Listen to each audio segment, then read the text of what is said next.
Hello everyone, welcome back to Rudrajit Pramita blogs. চলে এসেছি একটা প্র্যাঙ্ক ব্লগ নিয়ে। আজকে বেসিক্যালি ওর সাথে প্র্যাঙ্ক করছি, আর এই প্র্যাঙ্কটা এমন একটা প্র্যাঙ্ক করবো যেটা ওর চোখের সামনেই হবে। সব কিছু দেখবে, সব কিছু শুনবে, কিন্তু কিছুই বুঝতে পারবে না।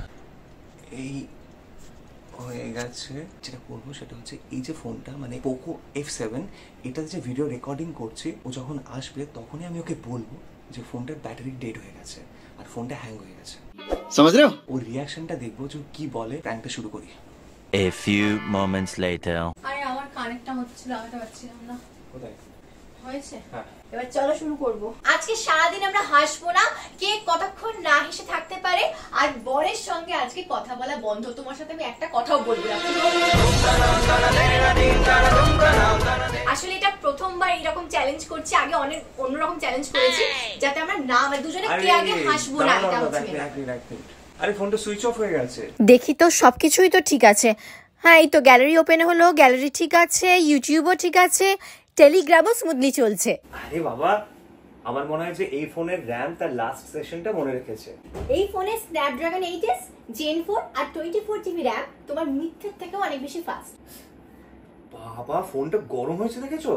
ওই যে তিনখানা অ্যাপ্লিকেশন অন রেখেছিলে, যার জন্য ফোনটা ওভারহিটিং হয়ে গেছে। আইস লুপ কুলিং এত সুন্দর হ্যান্ডেল করেছে যে ব্যাক প্যানেলে একটুও গরম নেই। ব্যাটারিটা দেখো 62% রয়েছে এখনো। হ্যাঁ তো, সকাল থেকে তুমি ফোনটা স্ক্রোল করেছো, তুমি ক্যামেরাটা ইউজ করেছো, তুমি এতে এডিট করেছো, তারপরও এত ভালো ব্যাটারি ব্যাকআপ। এটা হচ্ছে 7550 mAh এর আসল পাওয়ার, বুঝলে? আরে এটা তোমার এই সিলিকন কার্বন টেকের জন্য।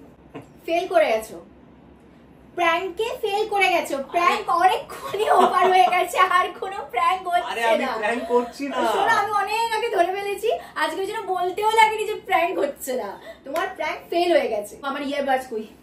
ইয়ারবাডসটা কই? এই তো তোমার ইয়ারবাডস। আরে শোনো, আমি প্র্যাঙ্ক করছিলাম না, আমি শুধু বলছিলাম। ও বাবা, কি ভালো লাগে না, বলে না যে দিনটা খারাপ হলে সবকিছু খারাপ হয়। কি হয়েছে? চার্জ নেই। এবারই হচ্ছে আমার কামব্যাক করার মোমেন্ট। এই যে পোকো F7, এটা শুধুমাত্র নিজেকে স্টেবল রাখে না, রিভার্স চার্জিংও করে। বুঝতে পেরেছো? এটা ঠিক আছে, ঠিক বলেছো। প্র্যাঙ্কটা তো হলো না আজকে, ওটা তো ফেল হয়ে গেল, কিছু করার নেই। এই ফোনের ফিচার্স গুলো না তোমাকে আজকে বাঁচিয়ে দিয়েছে, বুঝেছো? এখন থেকে তো এই ফোনটাকে আমি বেশি ভালোবাসবো। এই মানেটা কি?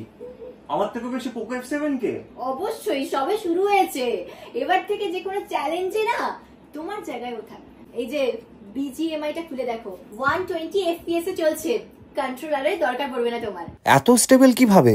ফ্রেম ড্রপ নেই, টাচ টাইট, কোনো ক্র্যাশও নেই। ডিসপ্লেটা দেখো, 1.5K resolution, bright, crisp, indoor outdoor সব জায়গায় পারফেক্ট। ভেবেছিলাম তোমার সাথে প্র্যাঙ্ক করবো আজকে, কিন্তু এই ফোনটা এখন আমার সাথে প্র্যাঙ্ক করে ফেললো। বেশ হয়েছে। এবার থেকে থাম্বনেল এই ক্যামেরা থেকেই বানিয়ে নেব।